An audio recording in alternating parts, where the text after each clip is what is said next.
Banyak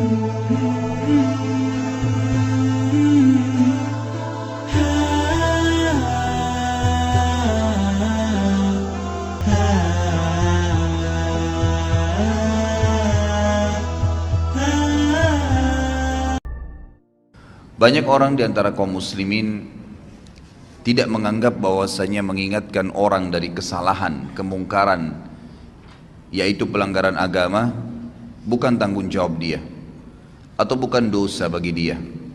Sehingga pada saat ada orang yang tidak sholat, dilihat depan matanya, ada orang yang berbuat zina, ada orang yang berbuat apa saja kemungkaran, dia menganggap itu adalah bukan urusan dia. Begitu pula pada saat seseorang melihat orang lain tidak mengerjakan kebaikan dan dia tahu itu adalah kebaikan, perintah dari Allah, apalagi kalau sifatnya wajib.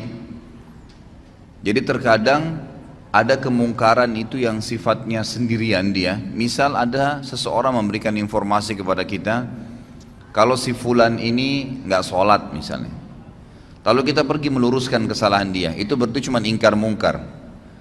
Ada kejadian yang lain, mungkin kita hanya menyuruh kepada ma'ruf saja, menyuruh kepada kebaikan saja. Seperti misalnya saya lagi ceramah begini, ini cuman mengingatkan kalau pas ada satu perintah agama yang saya sampaikan, maka itu berarti menyuruh kepada kebaikan. Tapi ada hal yang bersatu keduanya, dan yang cenderung kepada dosa besar adalah ketiga-tiganya tentunya. Yang bersatu misal ada orang yang tidak sholat, maka kita pungkirin, kenapa nggak sholat akhi, kenapa nggak sholat ukhti, itu namanya ingkar mungkar. Lalu kemudian kita ikutkan dengan perintah ma'ruf. Misal kita mengatakan sholat itu kan wajib, Allah yang wajibkan, berarti itu menyeru kepada kebaikan. Ini gabungan antara keduanya, gabungan antara keduanya. Jadi semua ketiga contoh tadi itu masuk dalam kriteria dosa besar yang kalau orang tidak melakukannya. Yang lebih fokus lagi kata ulama adalah masalah yang ketiga, yang digabungkan. Saya rincikan dulu. Kalau yang mungkar saja tadi, misal saya dilaporkan oleh seseorang, si fulan nggak sholat, si fulan niat mau berzina, si fulan niat mau kerja di tempat riba, tolong Ustadz nasihatin. Saya lalu datang dan menasehatinya. Ini ingkar mungkar saja, ingkar mungkar saja.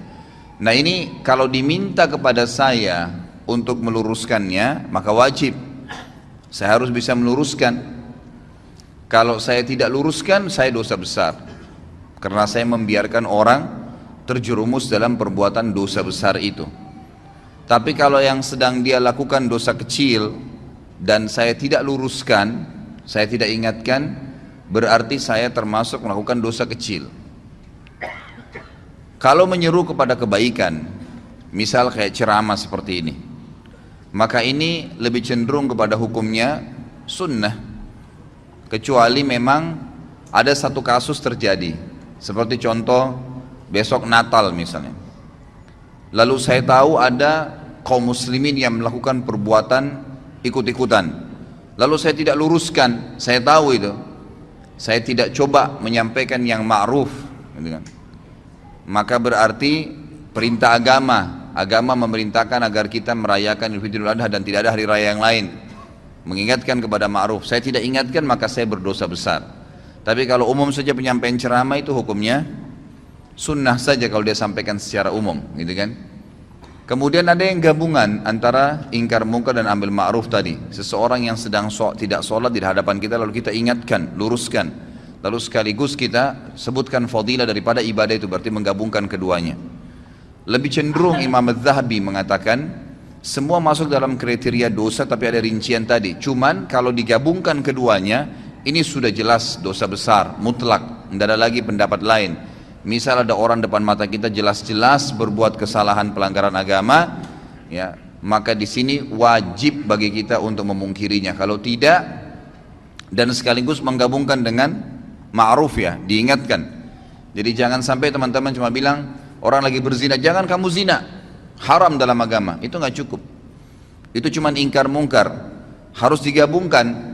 Apa alasannya? Apa solusinya buat dia?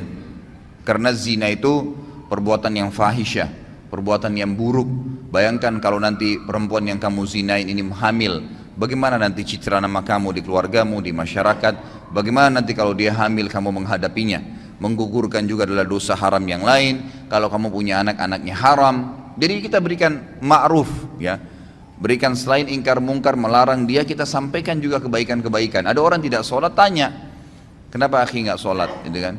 Itu sudah ingkar mungkar ya, kenapa nggak sholat? Lalu kita masuk kepada ma'ruf. Sholat itu kan perintah agama, Allah subhanahu wa ta'ala yang wajibkan, pahalanya begini, begitu, begini, dan seterusnya. Maka ini penggabungan antara amr ma'ruf dan nahi mungkar. Kalau ada orang yang mengalami keadaan tadi, dia melihat depan matanya kemungkaran dan dia tidak pungkirin, dia termasuk orang yang melakukan dosa besar.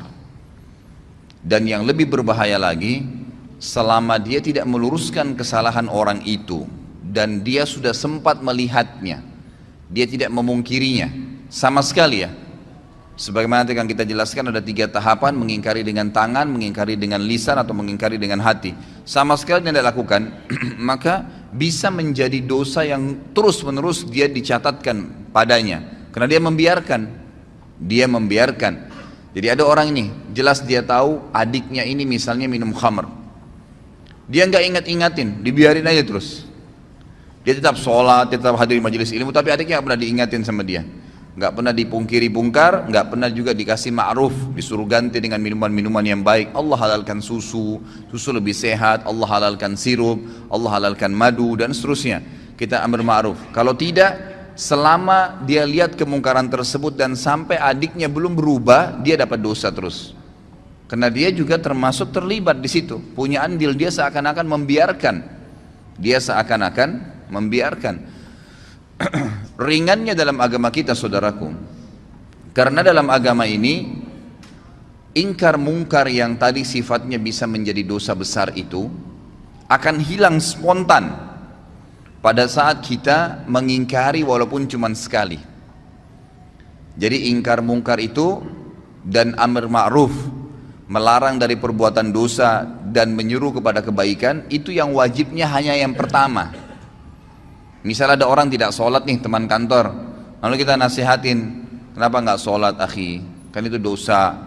Sholat itu kan, lalu itu ingkar mungkar. Kita masuk kepada ma'rufnya, sholat itu kan pahalanya sangat besar, satu-satunya ibadah yang diperintahkan oleh Allah subhanahu wa ta'ala kepada nabinya Muhammad SAW yang diterima di langit adalah sholat. Ibadah-ibadah yang lain, jihad, apa saja ya, termasuk ayat-ayat Al-Quran itu turun dari langit ke bumi, perintah puasa, perintah zakat, kecuali sholat, sholat di langit. Lalu ada hadis-hadis Nabi SAW, bagaimana kalau di depan rumah seseorang, di antara kalian ada sebuah danau, sebuah sungai yang luas dan airnya mengalir dengan deras, lalu kemudian dia mandi sehari 5 kali, apakah tertinggal sedikit pun dari kotorannya? Maka pasti dia akan mengatakan, apa kata para sahabat, tidak ada ya Rasulullah. Kata Nabi SAW, itu perumpamaan 5 waktu sholat. Seseorang di antara kalian membersihkan 5 kali sehari dosanya. Jadi kita sebutkan ma'ruf, gitu kan? Kita sebutkan ma'ruf. Kalau kita sudah sampaikan kepada dia sekali saja, suami sampaikan kepada istrinya untuk pakai jilbab misalnya, gitu kan? Atau orang tua nasihatin anaknya, teman nasihatin temannya atas kesalahan dia ya, diingkar mungkar, ingat selalu berhubungan, larang kemungkaran, ganti dengan ma'ruf. Ya. Banyak orang tidak bisa meluruskan kesalahan orang lain karena dia cuma ingkar mungkar. Kamu nggak boleh begitu, selesai. Nggak cukup, harus diikuti dengan ma'ruf. Jelaskan kenapa dia tidak boleh, lalu berikan solusi. Zina pezina, solusi, berikan solusi pernikahan. Nggak usah pikir dia terima atau enggak, itu bukan urusan kita. Hidayah di tangan Allah subhanahu wa ta'ala, gitu kan?